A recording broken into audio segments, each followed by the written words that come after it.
Last but not least on my key list of competing critters out here, I can't forget about hindwalkers, also known as porkskins, and more officially as people. They share this town too. Some say they even built it from scratch, which explains why so many aspects are not particularly cat-friendly, especially door and window latches. But if you're looking for a grand theory on porkskin origins, don't ask me, at least not now. They're so weird, so warped, so unlike any other critters, that I wouldn't know where to start. And knowing where to start is pretty essential when you're dealing with origins.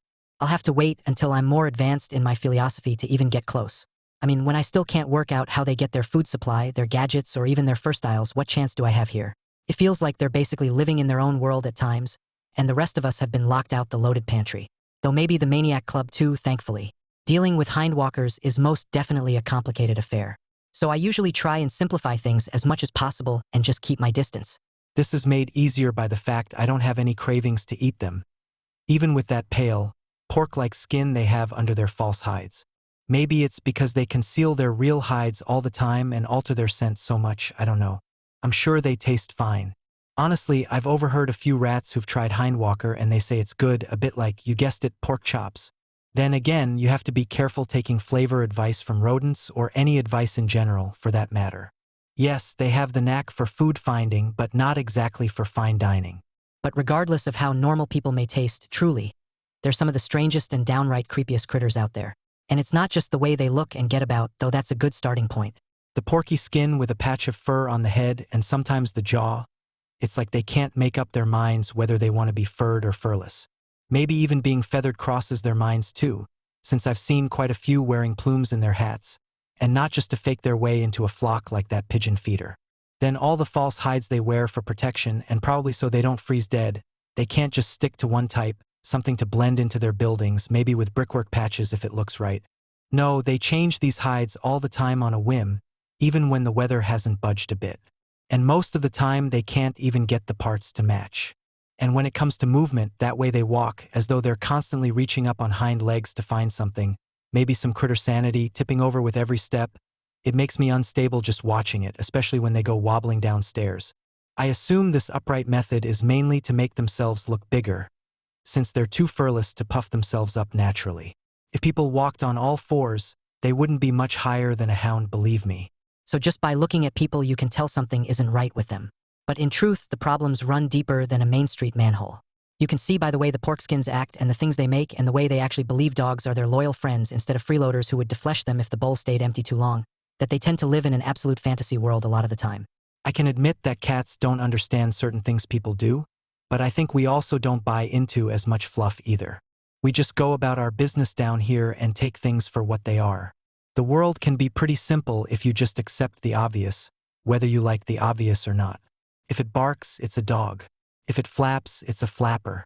If it meows, it's a cat, unless it's a meddling crow brat.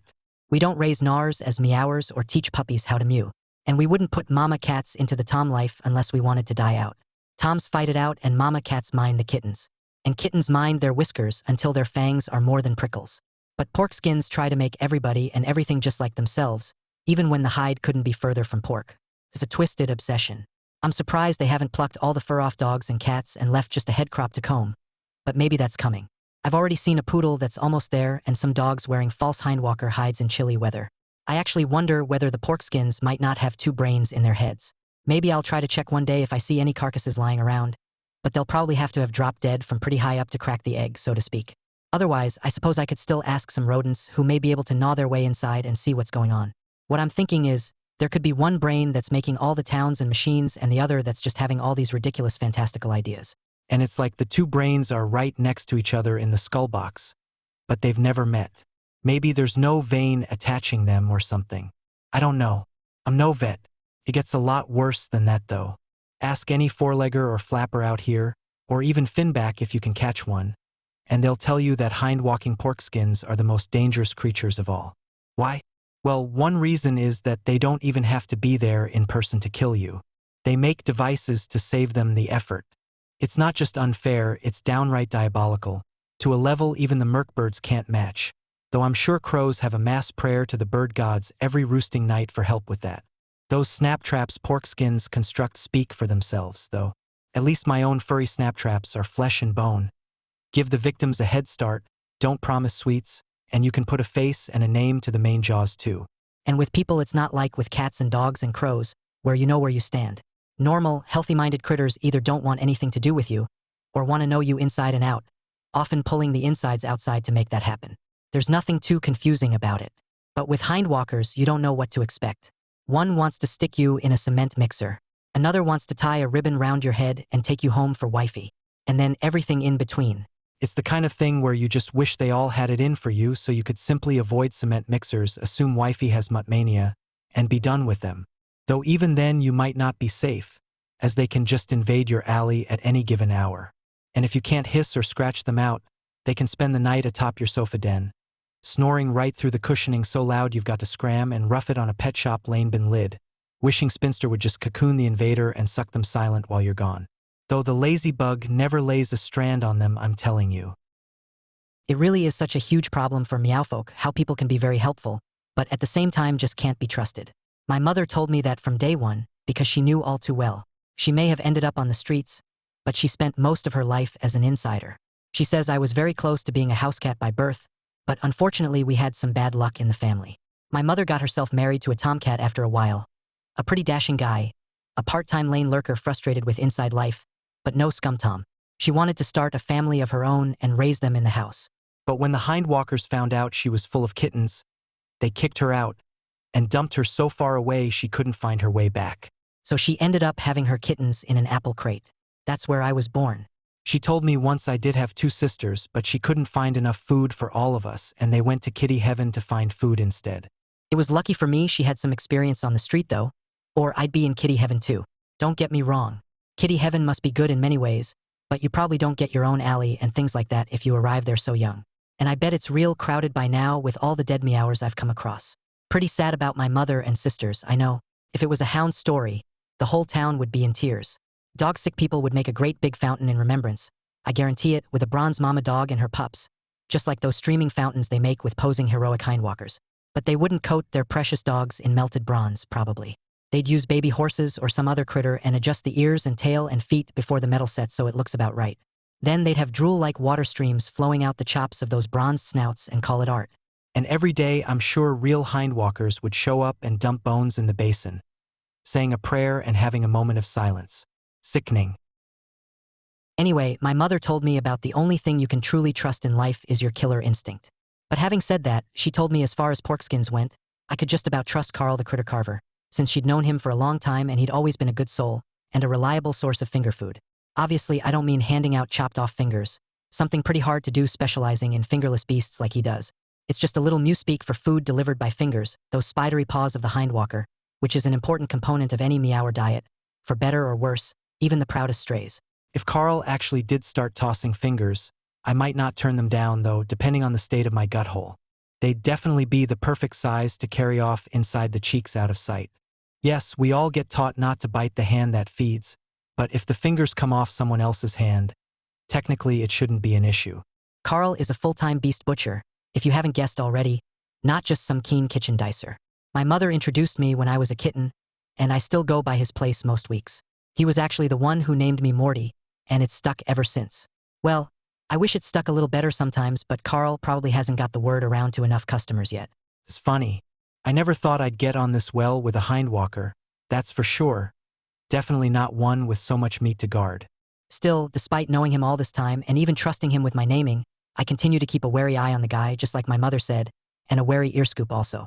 Because knowing people one day just like that, I could end up trapped in his butcher shop den, skinned, carved, and on special next to the beef mince. But it's nothing to worry about, I'm sure, just sensible meowcraft. Carl would have to be the most consistent hindwalker I've ever met, and he's always wearing the same hide too. A pinstriped white apron and a black pork pie hat on his head fur, which happens to be butter hue. See, he chose one hide and sticks to it, and that's probably why his behavior is so stable also. To be honest, that hide of his is a bit of a mixed bag from my point of view. But his butcher shop is definitely one of the nicest looking places in town. In that sense, he has a real eye for design, does Carl. The windows are always full of carved up carcasses and painted with Carl's cuts in big strong letters. I think some sniff holes would help the shop front substantially, but Carl is probably just protecting from ant attack or even larger looters who might get a skinny beak or claw through.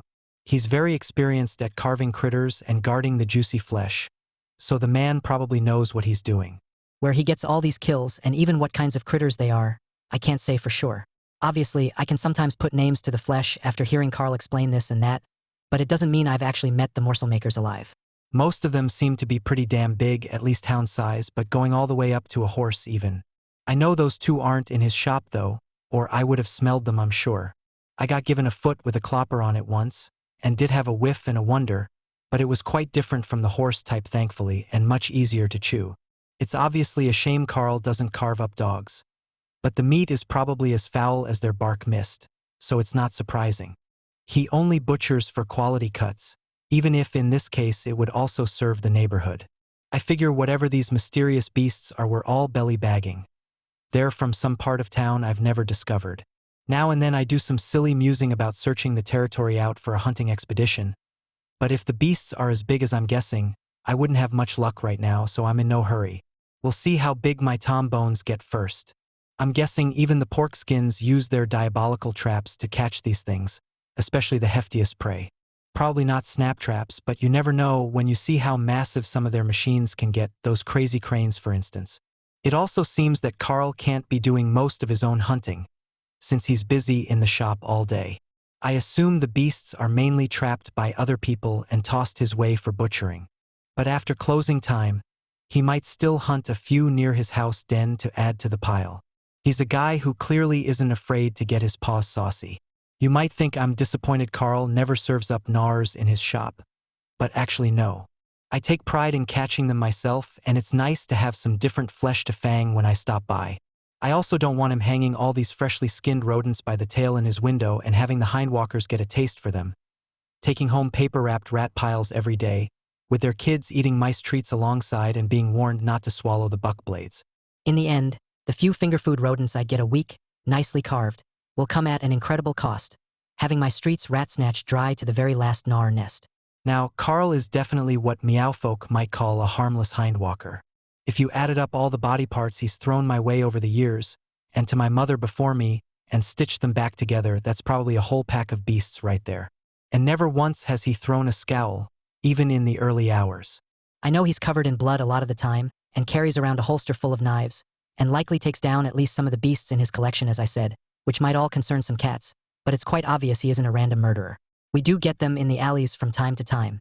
You can tell they're not just hunters looking for prey because they never eat the kills. Sometimes policemen are hunting them down. But I've never seen any policeman chasing Carl, or heard a single bone-chilling scream from the back of his shop, despite all the meat chopping and bone sawing. There was one point I did have to wonder though.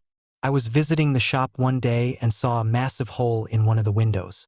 Seemed at first like Carl had finally smashed a sniff hole for us, though it was a little clumsily done. He came outside and gave me a whole steak, the freshest stuff. Shows how rattled he was. Then he stood there in his apron hide, looking pretty distressed, wiping his hands and adjusting the pork pie hat. 2 policemen showed up about then and started questioning Carl and looking at the broken window. And I thought maybe he actually was a murderer this whole time and the police were onto him.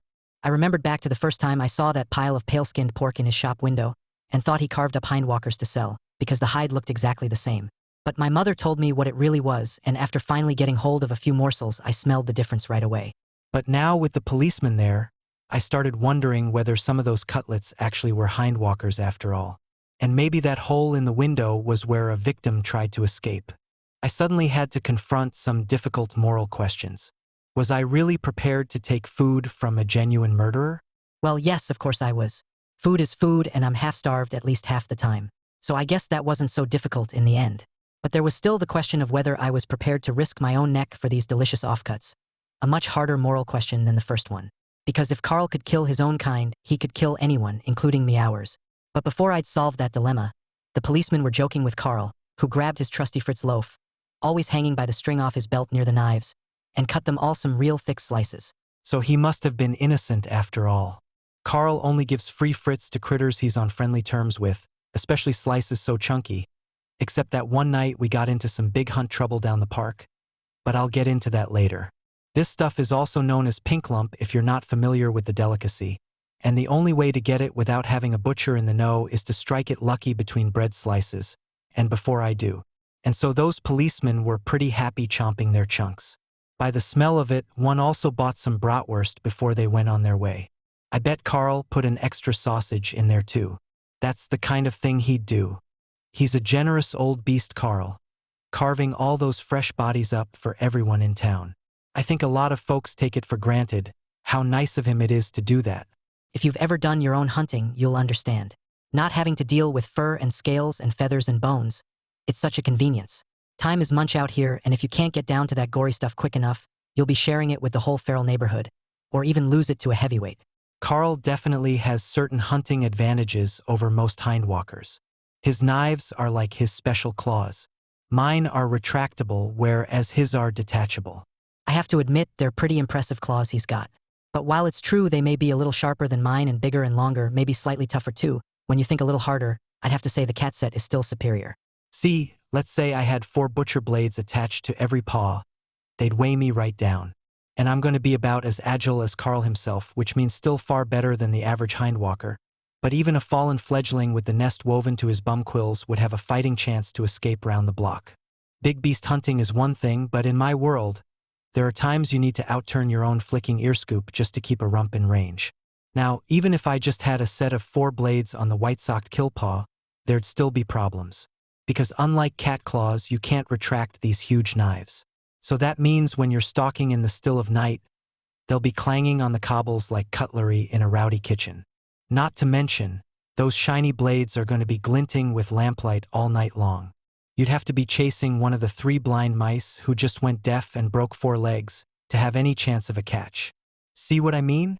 Also, when I'm taking a bath, I need my claws tucked in bed just for my own safety. And with a set of blades, especially as sharp as Carl keeps them, all it takes is one time using the wrong paw to lick wipe my head and I'll lose my tongue, my ear scoops, or even just accidentally slice off the whole damn pudding. Now, rich cats have their own vets and could get the head sewn back on in time, possibly. But me, I'm gonna have to go begging at people's doorsteps, hoping they'll take pity on a kitty lugging his gore-drizzling head around. And who knows how I'll be carrying it without an extra set of jaws. And who knows whether the head will still meow properly once I get to those porches to cry for help. And whether the hindwalkers won't just scram me off the steps for spilling brains on the doormat. So you can see the advantages of keeping the claws I have, not to mention they stay sharp naturally. Poor old Carl practically never stops sharpening his set as he's standing there in the doorway. But listen, I wouldn't mind having Carl as my regular hunting assistant. He did very well on our first hunt together, as you'll see. And that was no normal street stalk by any means. Typically, it would be much easier. On my signal, he could simply run out of the shadows and do a quick, neat slice and dice for me, help bag and tag the critter and get it back to a den hole before any gnashing enemies arrive. The only real criticism I have of Carl, one critter carver to another, is he usually throws the innards out and those dangly delicacies are often the best parts. And by out, I don't mean out the door, I mean out of town where I can't ever find them. I don't know why he couldn't just leave them all piled at my place. As I said, I don't live too far away, within scent range on a windy day, and there's a tram stop round the block even. If my mother had been teaching Carl to butcher, she would have certainly gone through these types of things. But he obviously had some poor guidance growing up, possibly raised by a plant eater even.